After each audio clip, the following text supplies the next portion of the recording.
pagpapalamot pagsama ay laging nararanasan. Kailan may hindi mag-iisa. Tulad ng isang agila, tayo ay lilipad.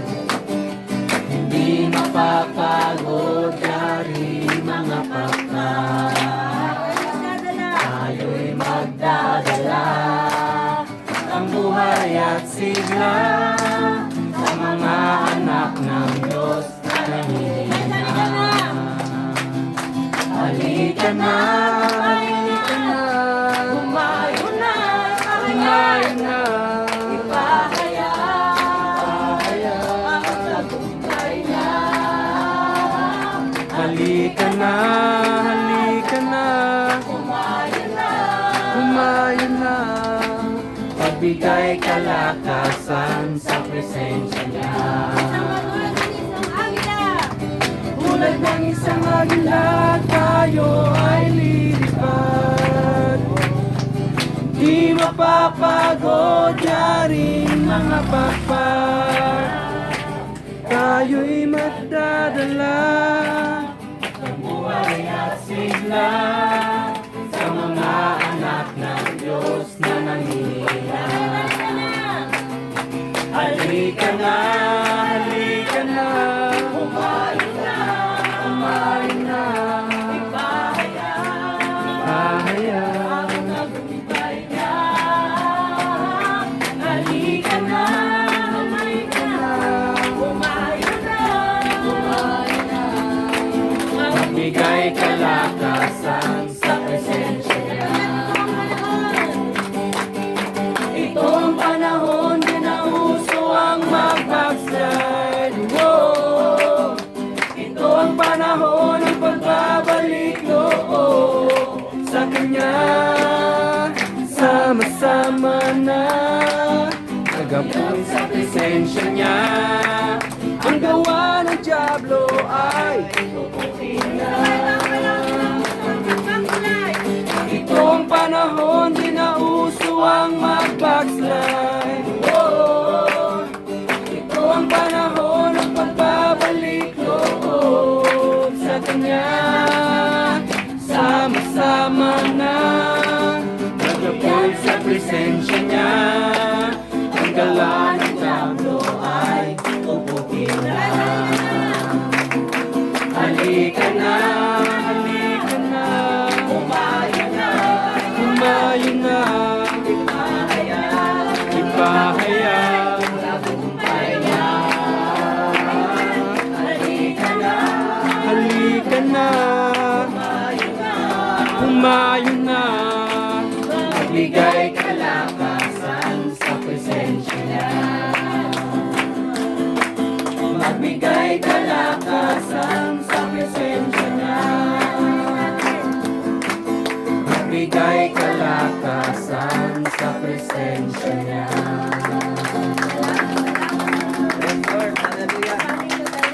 kalakasan ng mga kabataan na naririto.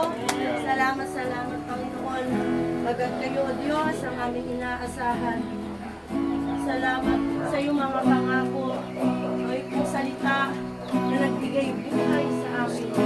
Sa pamamagitan na iyong salita, tuloy nga pa na nalikha, Panginoon, ang mundo. Sa iyong salita, Panginoon, ang mga patay, Panginoon, ay nabuhay. Salamat sapagkat kami po ay katulad ng patay, Panginoon. Subalit dahil sa iyong salita, kami ay nagkaroon ng buhay. Buhay na walang hanggan. Salamat, salamat, Panginoon. Hallelujah, we worship you, Jesus. Pagkat ito ang kaguluhan, sagot mo ay kapayapaan, Panginoon. Sagot mo ay kapayapaan. Sa mundo ay kahirapan, yaman mo ay sa iyo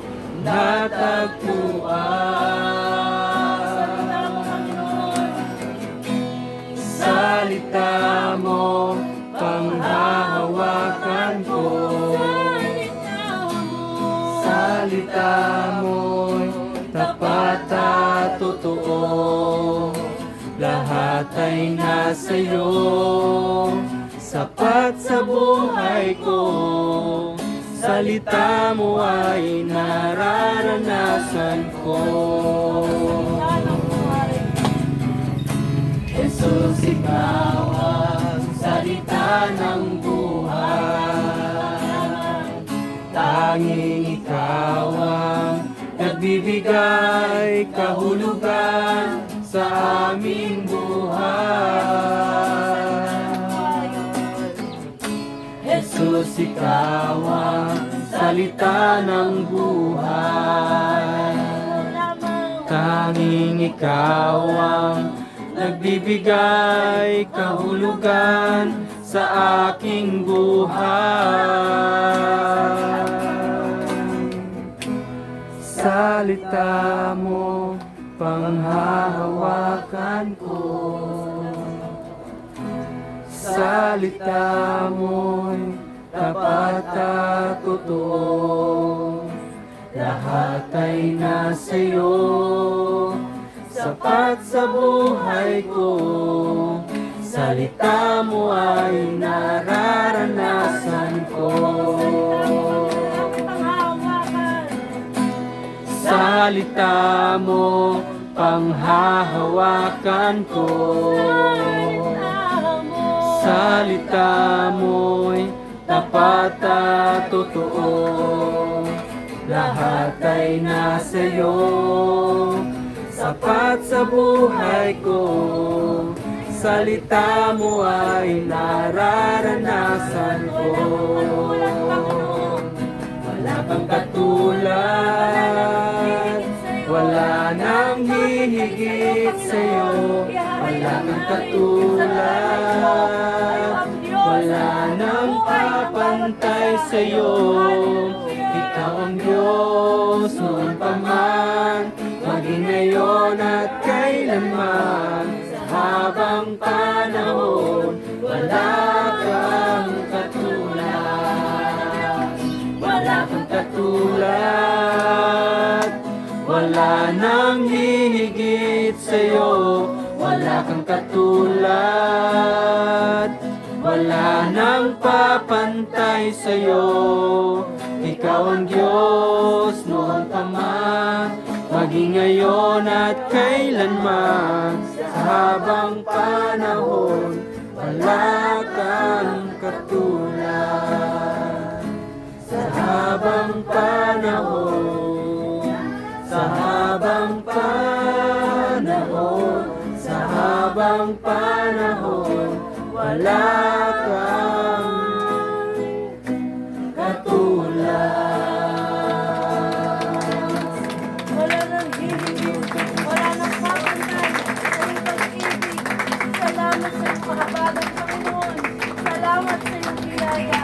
May pagkakalahati sa aming mga puso't isipan. In Jesus' name we pray.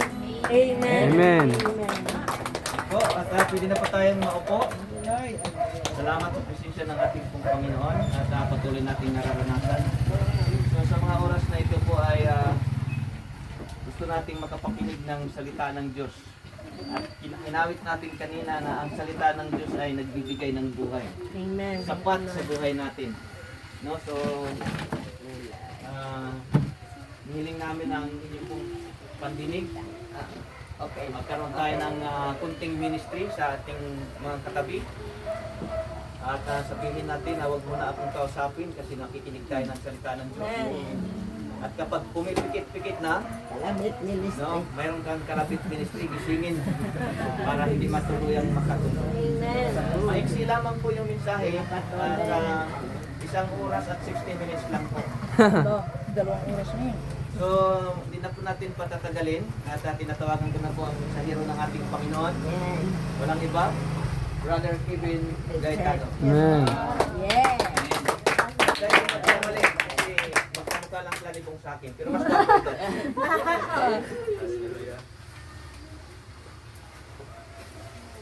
Amen. So, All ears, all eyes. isang magandang hapon po sa bawat isa po, no? Tunay na kahit mainit, hindi hadlang yung panahon o Mainit yung talon. klima para hindi mangyari ang gawain ng ating Panginoon. Amen. Amen. So, muli ako po si Kuya Kevin.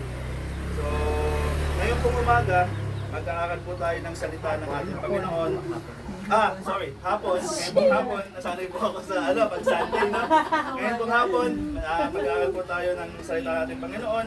Pero bago po tayo mag-umpisa, tayo po ay muling manalangin. Hallelujah. Dakilang Ama, sa pangalan ni Jesus, Lord, minsan pa Panginoon, pinapasalamatan ka namin at pinapapurihan ka namin, Panginoon, sa hapon kong ito, Panginoon. Salamat, Lord, sa panibagong maghapon, Panginoon, na nagdaan. Salamat din po sa hapon na ito dahil pinakating niyo po ang bawat isang nakikinig sa lugar na ito, O God.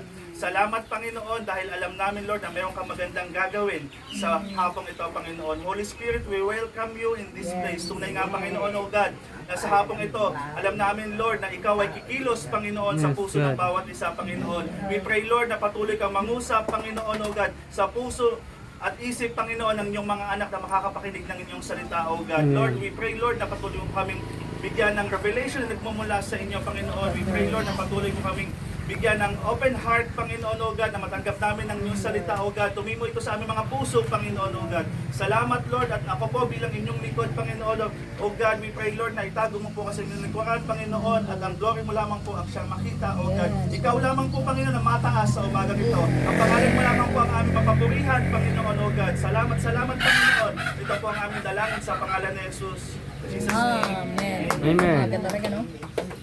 Amen. So,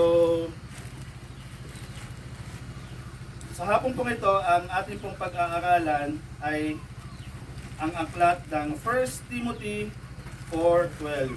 Sino po dito yung nakakaalam ng 1 Timothy 4:12? Ayan po ba? Yan. So, sa ating po mga Bible, pwede po tayo pumunta sa 1 Timothy 4:12. Ang sabi po dito, English po ang ginamit ko pong version, New King James Version. Let no one despise your youth, but be an example to the believers in word, in conduct, in love, in spirit, in faith, and in purity. Amen. So, sa atin pong mga kabataan, may tanong lang po ako sa inyo. Ano po kaya yung mas masakit? Yung minamalit ka ng ibang tao o yung ikaw mismo ang nagdududa sa halaga mo? Amen. Because ito po mismo yung sinasabi or sa behind netong context na ating babasahin, ating pag-aaralan. Madalas po kapag binabasa natin yung verse na ito, ang una kagad na pumapasok sa isip natin ay ito yung verse para sa mga kabataan. Ito yung verse pang youth to. Kasi sabi doon, let no one despise your youth, or huwag mong hayaang hamakin ka ng sino man dahil sa iyong kabataan. And, pero ang totoo po, mga kapatid, no, mas malalim pa po doon yung ibig sabihin ng context na ito. Amen. Si Timothy po ay hindi lang po siya basta youth member. He was left by Apostle Paul to help and lead the church in Ephesus. No? At ang Ephesus po ay hindi lang po siya simpleng lugar, mas mataas ang influence ng false teaching. Maraming spiritually mature na mas matatanda pa kaysa kay Timothy. Amen. At sa kultura po noon, mababa talaga ang tingin ng marami sa mga bata pagdating po sa leadership. Sino po ba dito yung nasa 20 na? Wala pa? 20. Yan. 20 below. Yan. So, ako po 20 below. Yan. So, sa kultura po na mababa po talaga yung Nanay, yung 20 tingin below. po ng marami sa mga bata pagdating po sa leadership. So imagine po doon sa pressure, no, na tinalaga si Timothy naging leader agad kahit sa kanyang murang edad. Isang batang lalaki, leading people older than him, correcting false teachers, guiding the church, standing for truth. At possible, habang ginagawa po niya yon, may mga siguro nagtatanong din siya sa isip niya, o nagtatanong din sa isip yung maraming tao na nakapaligid sa kanya, bata lang yan. Ano bang alam niyan? Mas matanda kami, mas marami kami experience para dyan. Sino ba yan para magsalita para sa amin? No? Sino ba yan para magturo ng salita ng Diyos? Bata pa lang naman yan. 18 lang naman yan, 20 pa lang yan. Eh kami, nasa 30 plus na kami, nasa 40 plus na kami. No? At baka habang naririnig po yun ni Timothy sa paligid niya, unti-unti din po niya siguro nararamdaman sa loob niya na kaya siguro sinabi yun ni Apostol Paul sa kanya, no one despise your youth. Let no one despise your youth. Huwag mong hayaang hamakin ka ng sino man. No? Na parang sinasabi po ni Apostol Paul na huwag mong hayaang maging dahilan ng kabataan mo para maliitin ka o baliitin ang calling ng Diyos sa buhay mo. Men, grabe no? Hindi po sinabi ni Timothy na piliin mong maging katulad nila. Hindi rin po sinabi ni Apostol Paul na patunayan mo mas magaling ka. Amen. Instead, sinabi po niya, be an example. No? Ibig sabihin po, yung authority ni Timothy ay hindi manggaling sa edad niya. Yung authority na nasa kanya hindi manggaling sa edad niya, kundi po sa character niya. No? At yun din po yung mensahe natin para sa hapon po ito. Marami pong mga kabataan na underrated ngayon, no? Tingin nila sa sarili na underrated or parang wala silang potential or parang tingin ng iba ay hindi nila kayang gawin yon, no? Kundi masyado nilang tinitingnan kung yung kulang sa kanila kaysa sa kanyang gawain or yung kayang gawin ng Diyos sa kanila. Pero sa kaharian po ng ating Panginoon, hindi po edad, hindi po status, hindi po popularity, no? O background ang basihan sa paggamit ng Diyos. Because many times, God chooses the people the world overlooks, no? So that His power will be the one seen, no? Pinipili ng ating Panginoon yung mga tao na minsan akala natin walang kapasidad, no? Pero minsan mas yun pa yung lalong itinataas ng Panginoon, yung mga tao mapagpakumbaba, no? Masyadong minsan minamali tayo ng maraming tao na kapaligid sa atin. Pero kapag tayo ay sumusunod sa kalooban ng Panginoon, mas doon natin mararanasan at doon makikita sa atin yung kapangyarihan ng ating Panginoon. Amen. At malinaw po doon sa pinag-usapan natin na ang example po sa pagiging kabataan ay si Timothy. Hindi po siya yung tao na iisipin mo magiging influential leader. Hindi siya loud, hindi siya overpowering, hindi po siya katulad ni Peter na outspoken. No? Pero habang minamaliit siya ng iba, may nakikita ang Diyos sa kanya na hindi po nakikita ng tao. At bago po natin maintindihan mas malalim yung sinasabi ni Apostol Paul sa 1 Timothy 4:12, maintindihan muna natin kung sino ba talaga si Timothy at bakit napakahalaga ng encouragement na ito para sa kanya. Si Timothy po ay isang batang leader, spiritual son po siya ni Apostol Paul, alam naman po natin yon. No? Lumaki siya sa simpleng buhay kasama ng kanyang nanay, no? Pero kahit may faith siya, pwede din possible na meron din talaga siyang insecurities. Bakit? Paano nasabi na bakit meron siyang parang insecurities? Kasi po, paulit-ulit siyang ini-encourage ni Apostle Paul, no? Mukhang mahihain siya, minsan takot siya, dahil nga siguro dahil bata siya, may mga tanong siya, or may mga taong hindi po siya sineseryoso. At alam niyo po, maraming mga kabataan sa panahon natin ngayon ang ganyan. Hindi pa man nagsisimula, sumusuko na. Hindi pa man ginagamit ni Lord, iniisip na nila na wala silang halaga. Pero today, sa hapon pong ito, gusto ko pong ipaunawa sa atin, sa bawat isa sa atin, na hindi po hadlang yung ating edad para gamitin po tayo ng ating Panginoon. No? Dito po papasok yung ating point number 1. God can use you even you are young. No? Let no one despise your youth. Sa Bible po, maraming mga kabataan ang ginamit kagad ng ating Panginoon Diyos. No? Si David, di ba?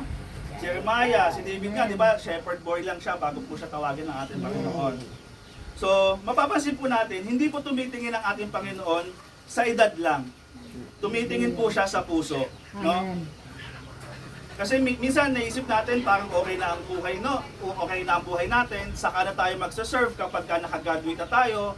Unahin muna natin yung studies natin, unahin muna natin yung future natin, saka na lang ako papasok sa worship team or saka na lang ako papasok sa mga gawain ng Diyos kasi unahin ko muna yung sarili ko. Kasi pag magaling na ako, tsaka na lang ako papasok sa ministry kasi at least okay na ako, at least ready na ako. Minsan ganun yung iniisip ng ibang kabataan. Pero po, hindi po perfection ang requirement ng ating Panginoon. Amen. Kundi surrender. Amen. No? At kapag ikaw ay isang kabataan, ay surrendered sa ating Panginoon, may magiging bunga yon sa ating buhay. No? Hindi man tayo perfect, pero may kita pa rin sa atin yung pagbabago. No? Number 2 po, be an example. So sabi doon sa text natin kanina, be an example to the believers. Hindi po sinabi na Apostle Paul na be famous, be popular, be accepted. Ang sabi niya, be an example. Sa generation natin ngayon, maraming gustong sumikat, maraming gustong magkaroon ng madaming followers sa Facebook, maraming gustong magkaroon ng maraming followers sa TikTok or sa Instagram, no? Pero kakaunti lang talaga yung gustong maging totoong example. Maraming gustong maging influencers, sinatawag nila yung sarili na influencers, pero ano ba talaga yung ini-influence nila sa mga viewers nila? No? At kapag naging example po tayo, at ang pagiging example po, hindi po ito tungkol sa pagiging perfect, no? Ito po ay buhay na unti-unti pong binabago ng ating Panginoon. Amen. Wala pong perfect sa atin, lahat po tayo minsan nagkakasala pa rin, pero nandun yung habag at awa ng ating Panginoon, no? Kung minsan iniisip natin na wala nang pagbabago yung buhay natin, pero lagi natin natandaan, meron tayong Diyos na handang ayusin kung ano man yung mga sira sa atin. Bago pa makita ng tao ang buhay natin, mas maganda po, una muna nilang marinig ang ating salita. Amen? Dito po papasok ang ating point number 3, inward. Mga kabataan, no? Napakalakas po ng salita, ng isang salita lang, isang word lang. Pwede po tayo makasira, makasakit, no? Isang chat lang, isang post lang sa Facebook, isang biro, isang comment, pwede po tayo makasakit, makasira ng iba, at pwede tayong maging dahilan ng paglayo ng iba sa ating Panginoon. Lalo na po dito minsan sa lugar natin, no? Lalo na, di ba, dahil baka minsan madabilis kumalat yung mga chismis or yung mga usapan, kasi halos dito sa lugar, di ba, parang lahat magkakakilala, no? So madaling magkwento. Kaya dapat lagi makita sa atin yung pagiging kabataan natin na lingkod ni Kristo. Dapat Amen. lagi makita sa atin yung pagiging Christian youth natin, no? Respeto, encouragement, katotohanan at pagmamahal. Tanong ko po sa inyo, kapag narinig ka ba magsalita, no? Kapag narinig din ba na nagsasalita tayo, naririnig din kaya nila si Jesus sa atin, no? Pero hindi lang po salita yung tinitignan ng ating Panginoon or tinitignan ng mga tao sa atin. Eventually, may kita rin nila kung ano ba, kung totoo bang naka-align yung buhay natin sa mga sinasabi natin. Dito po papasok yung point number 4, in conduct. No? Ito yung lifestyle natin.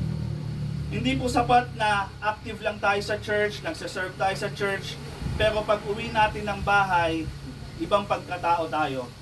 No? Kasi minsan malakas po tayo mag-worship sa Lord, pero minsan bastos tayo sa magulang natin. Hindi tayo mautusan, no? Yung simpleng pagbuhugas hindi natin magawa, no? Madali tayo magalit, or minsan meron tayong mga secret life na hindi natin pinaparating sa iba. Pero ang tunay po na pagiging Kristiyano ay hindi lang po nakikita sa simbahan. Nakikita ito po kahit wala pong nakakakita sa ating ibang tao, no?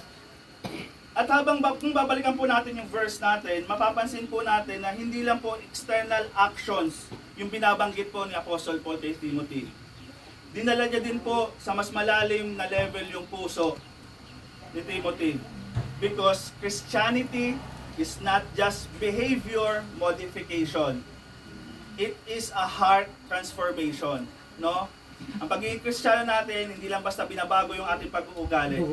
Binabago din ito yung ating puso. No? Yung puso ang binabago sa atin. 5, yung point natin, in love, in faith, and purity. Unahin natin yung love. Mahirap pagmahal kapag tayo mismo may pinagdadaanan. At maraming youth ngayon, maraming mga kabataan ngayon, tahimik lang, pero minsan mabigat na pala yung dala-dala nila. No? Minsan family problems, minsan insecurities, na Lord, sana ganito yung buhay ko, sana ganito ang buhay namin. Rejection, no? Comparison, dahil na sa social media, di ba, kapag nakakita tayo mga nagpo-post na ang sasarap ng kinakain nila, ang gaganda ng binibili nila, no? Baka minsan napag-compare natin yung buhay natin sa kanila, or baka minsan dumadaan talaga tayo sa pagsubok pagdating sa financial struggles. Pero kahit sugatan tayo, tinawag pa rin po tayo ng ating Panginoon, no? Tinawag pa rin tayo ng ating Panginoon para magmahal, no? Hindi mahalin romantically kung sino-sino, no? Yung sinasabing pagmamahal dito, yung pagmamahal natin sa kapwa natin. 'Di ba? Sabi nga kapag nagmamahal tayo sa kapwa natin, doon natin napapatunayan na mahal din natin ang ating Panginoon, no?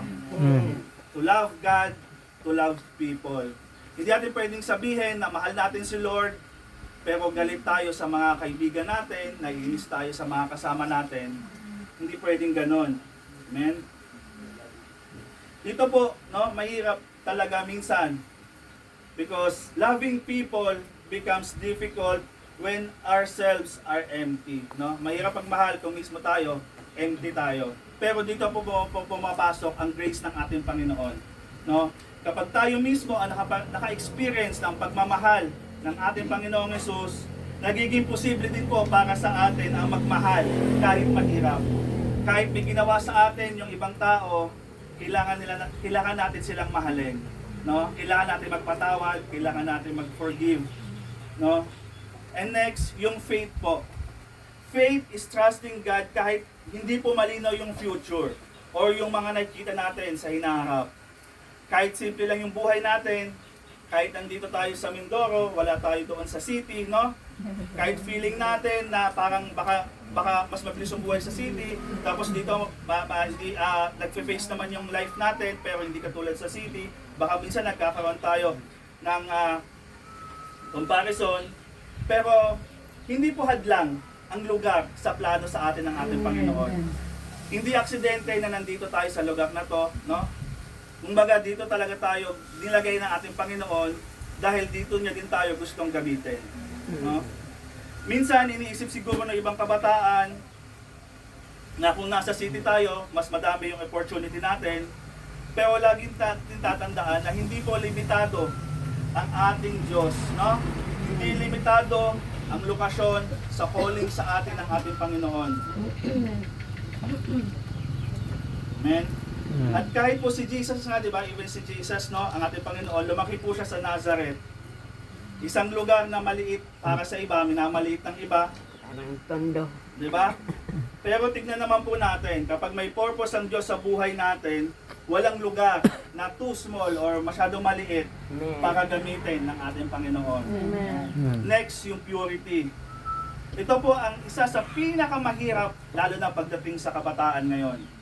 No, madami tayong temptation everywhere. Sa paligid natin madaming temptation. Cellphone, internet, sikreto, or wrong relationship, no? Pero kahit gano'n na madaming temptation sa paligid natin, posible pa rin tayong mamuhay ng naaayon sa kalooban ng Panginoon, no? Purity is not perfection. It is a daily surrender. No? Hindi porket purity kailangan maging holy tayo, kailangan maging banal tayo, no? Para makamit natin yung kailangan lagi tayo nagso-surrender sa ating Panginoon. Kailangan natin patayin yung sarili nating kagustuhan, yung flesh natin. Yun yung pinakamahirap na laban, no? Yung kalabanin natin yung flesh natin. Pero sa habag, awa at biyaya ng Panginoon, no? Makakamit natin, matutulungan natin yun. Kaya nga tayo binigyan ng Holy Spirit ng ating Panginoon para andun ang Holy Spirit ang mag-guide sa atin, no? Kasi hindi naman talaga natin kayang baguhin ang ating sarili, no? Mababago tayo sa pamamagitan ng daily surrender at ng pakikipag-isa natin, no, ng relasyon natin sa ating Panginoon. Para po sa mga kabataan, maging totoo po tayo lagi sa ating sarili. One of the greatest battles of this generation is purity in relationships. No? Minsan, akala ng mundo kapag mahal mo, okay lang ibigay lahat. Pero ang biblical love, marunong maghintay, Amen. marunong rumespeto, Amen. marunong mag-set ng boundaries. Hallelujah. Amen? Because purity is not old-fashioned. Amen. Purity is protection. Amen. Ito yung dinesign ni Lord para protektahan tayo sa mga maling binubulong sa atin ng kaaway. Hindi ito para alasin ang saya sa buhay natin na parang, ay, mas masarap kasi pag ganito, mas masaya kasi pag ganyan. Pero ito yung protection o ito yung paraan para protektahan ang ating puso para sa pain, no, na hindi naman kalooban ng ating Panginoong Diyos. At lagi po natin tatandaan, ang tunay na pagmamahal, hindi ka ilalayo sa Panginoon.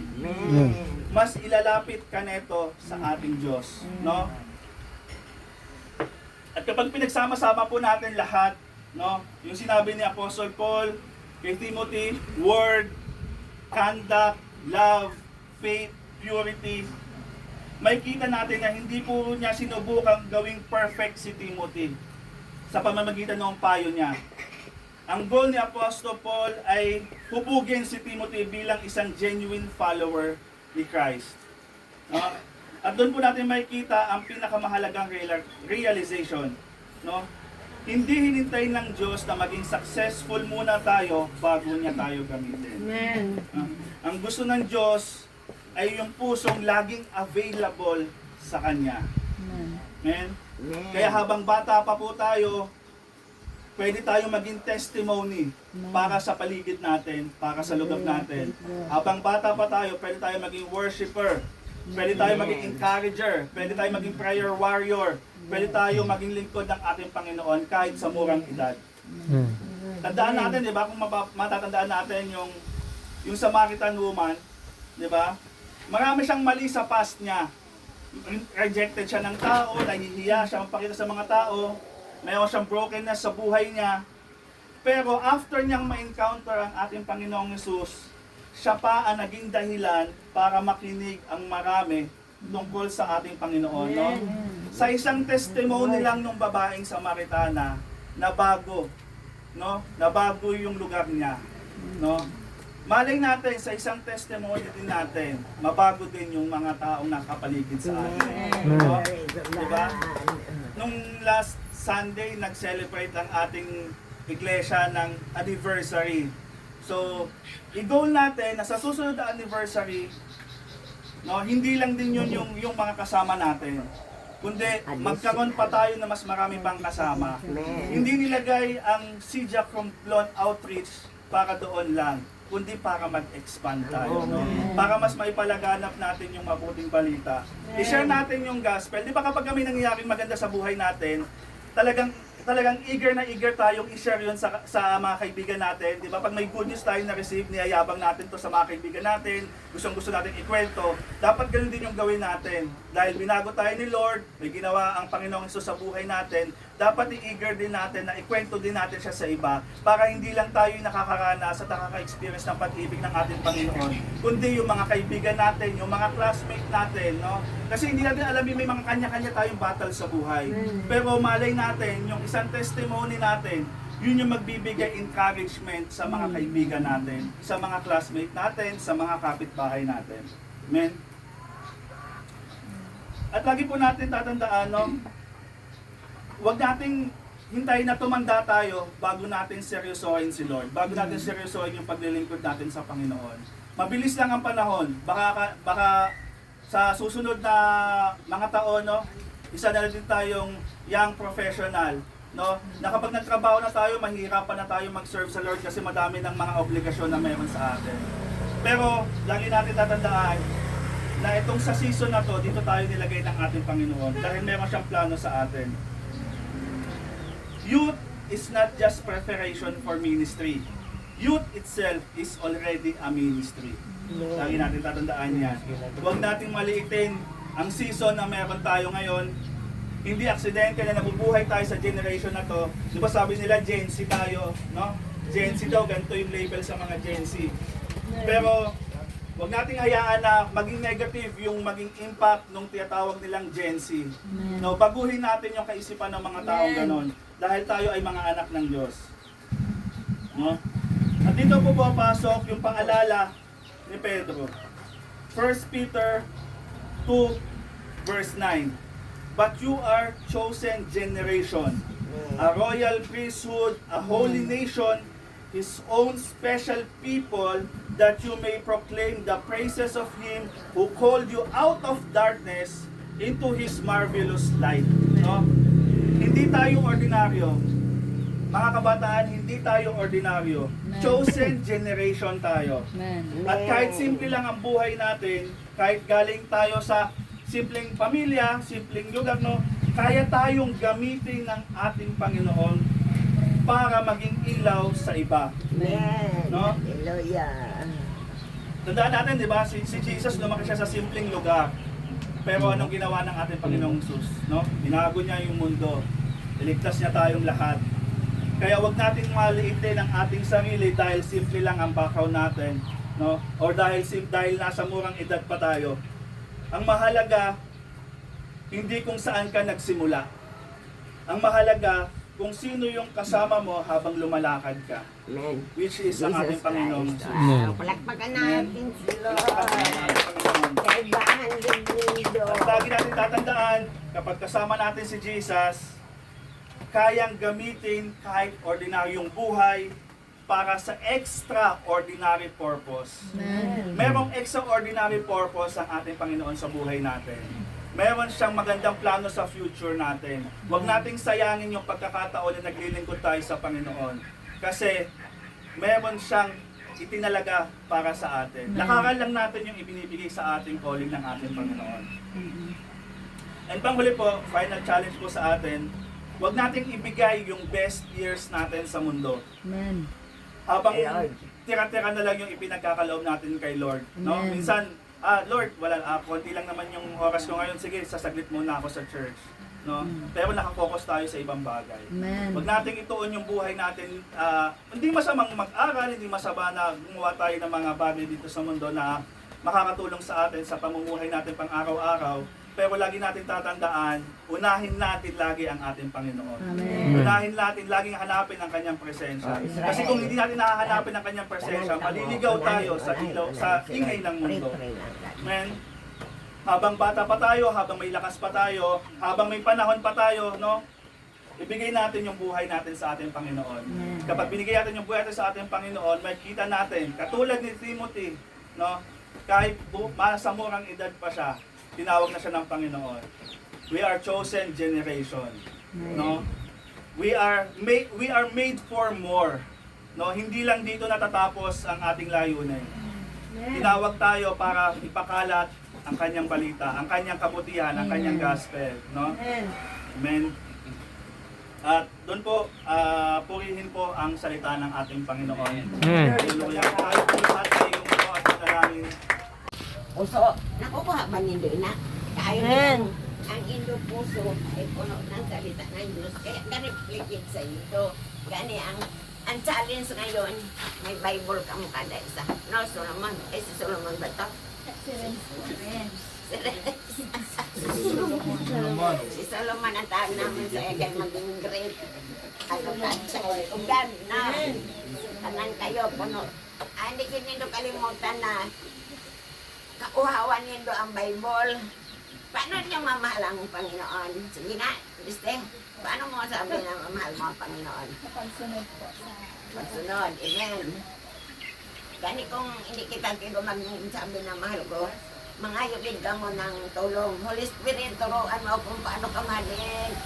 Holy Spirit, hindi ako makasunod ng mga turo mo. Ikaw ang maghari. So take full control of me. Holy surrender, surrender, surrender kay Lord. Ikaw ang maghari, ikaw manguna, ikaw magtudlo, patawarin mo ako, gawin mo ako anak ng Diyos. Kasi kahit anong kayong tutudlo, hindi natin magawa. Kung hindi tayo susuko. Kaya, ergo ang ginilo sila na, pag-isip pa lang, salamat Panginoon. Pagarihan mo ako, ano, salamat ng bati ako. Kayo na, kabati, mangungod na. Ay, punta na yung Kaya kamo kalipay din kamo diri sa Mapula. Kaya gadi nasa ila ang mga maguyang nito. Gusto din kamo maging Kristiyano. Pero kami sa Manila, lauwang din kami na kadang mo yun ang makadto sa Mapula dahil sa kay Jesus Christ. Israel, at Elin, no? Si Deste, si Renz, si Kart, sino pa ba ito Mapula dito? So, si Jaira, si Tinard. So, si Kuya Tinard ang medyo sa inyo, no? Sino din mo sa iyo? Si Kuya na. Siguro mag-organize kayo dito ng youth event, no? So, yan ang tuyo na mo na kaayo din na magalang ang tao pero makita din si Kristo, no? Hindi kagaya doon sa Palawan na kultura nila minano, pero pagka lamina, lasing na, waraha na. So, hindi Christian yun. Hindi, kamano pa, pero nakikita mo si Kristo, no? Paano masunod? Basa Bible. Pangutan ang kong ang magbabasa. Huwag kayong mahadlok sa ako na nabasa pa kamo. Ang Kristiyano, ang pagkaon, word of God. Di ba? Ang komposisyon ng katawan natin, physical, body, physical, soul. Ang pagkain ng kaluluwa, kakaon ba ng word of God? Word of God, salita ng Ginoo, ang pagkain ng kaluluwa. Ang tanong, kakaon ba ang ilo kaluluwa? Ito, kanila ang Bible. Honest lang, hindi ko kayo di pagkaon ba hindi ilo kaluluwa o sa pizzi lang ito siya. Kailangan kakaon kita alusal, merienda, tanghalian, merienda, hapunan. Di maging kami isang wala pa yan kung makakita mang gandira, makaon na kahit ang oras. Pero ang word of God, kakaon pa ka mo. Bawat isa niya, kaon din ka mo, pagkaonang ginindot kaluluwa kasi ang hambay sa Bible, hindi lamang nabubuhay ang tao sa tinapay, kundi bawat sa salita ng Diyos na namumutaw sa kanya. Ang bawat isa sa atin ay may itinuturo ang Panginoon. So tayong lahat po ay tumayo na at tayo po ay manalangin. Si nanay, upo lang nga. Hallelujah, we praise God. At salamat Panginoon Lord, purihin ka o Diyos sa mga salita mo na punong-puno ng encouragement Panginoon sa bawat isa sa amin. At bilang mga anak mo God ay patuloy kami nagpapailalim sa inyong pong kapangyarihan. At wala kami ibang hiling Panginoon kundi maging ganap kami sa inyong pong paningin pagdating ng tamang panahon Panginoon. Bago ka babalik Panginoon upang kami ay kunin, makita mo kami na kami God ay patuloy na nagsasaliksik ng iyong buhay at makapangyarihang salita Panginoon. Salamat Ama sa hapon ito ay hindi po namin makaligtaan na mayroon pong nagdiwang ng birthday. Pang Lord, pagpalain mo God ang kanya pong buhay. Hallelujah, ito ang patuloy na bumilos sa kanyang buhay. Alaman mo God ang kanya pong mga pangarap. Alam namin pang Lord, ikaw ang katugunan niya pang Lord kasama ang kanyang brother husband. Salamat naman sa napakagandang regalo na ikalo po sa kanila. Amen. Ang oras na ito Ama, kami po pagtangkalan ng magkakapos. Hayaan mong patuloy ka namin itaas, sambahin sa Espiritu at katotohanan. Pinupuri ka namin, Ama, at malaya na namin binabalik sa inyo ang lahat ng kaloti at karangalan sa pangalan ni Jesus.